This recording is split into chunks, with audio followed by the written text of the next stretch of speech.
Отдых и путешествия – это, пожалуй, лучшее, что происходит в нашей жизни. И, наверное, нет людей, которые бы не любили путешествовать. Время от времени мы все задаем себе вопрос, куда поехать отдохнуть.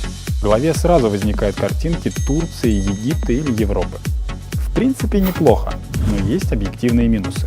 Во-первых, евро и доллар, которые постоянно растут и не собираются останавливаться. Во-вторых, это все-таки далеко.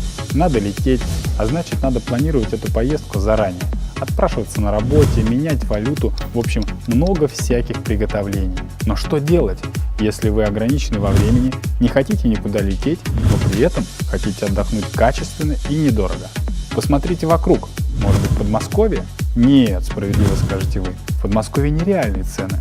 Ведь отдых в Подмосковье еще дороже, чем отдых за границей. А что мы получаем за эти деньги? Нет, я лучше в Турцию. Но тогда что делать, если у вас всего несколько дней, а так хочется вырваться из Москвы, отдохнуть от постоянной суеты, от звонков и от интернета?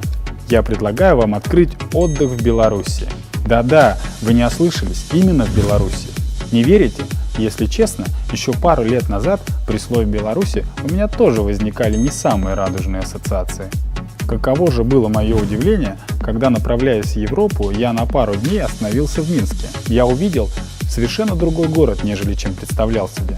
Чистая, вполне европейская столица, есть все для комфортного отдыха. Круглосуточные магазины, рестораны, клубы, в общем все, что может себе пожелать человек, привыкший к уровню комфорта, который у нас есть в Москве. Но самое приятное, что удивило, это, конечно, цены.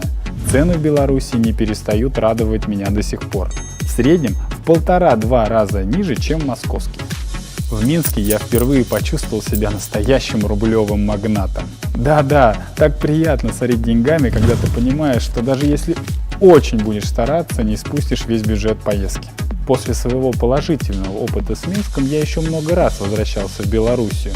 И везде, где бы я ни останавливался, будь то спа-отель, кемпинг, агрусадьба или просто квартира, я везде встречал высокий уровень сервиса и гостеприимное отношение местных жителей.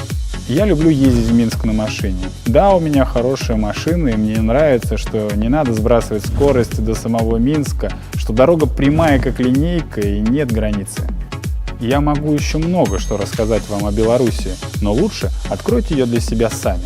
Конечно, если вы не хотите рисковать и набивать собственные шишки, то можете обратиться к нам, ведь мы являемся профессиональными туроператорами по Беларуси. Имея широкую базу партнеров по всей Беларуси, для нас не проблема составить для вас индивидуальную программу, забронировать спа-отель, коттедж, кемпинг или просто квартиру в центре Минска для проведения крутой вечеринки. Всего один шаг отделяет вас от отдыха в Беларуси. Заполните форму слева, и мы бесплатно подберем для вас варианты отдыха. До встречи, пока!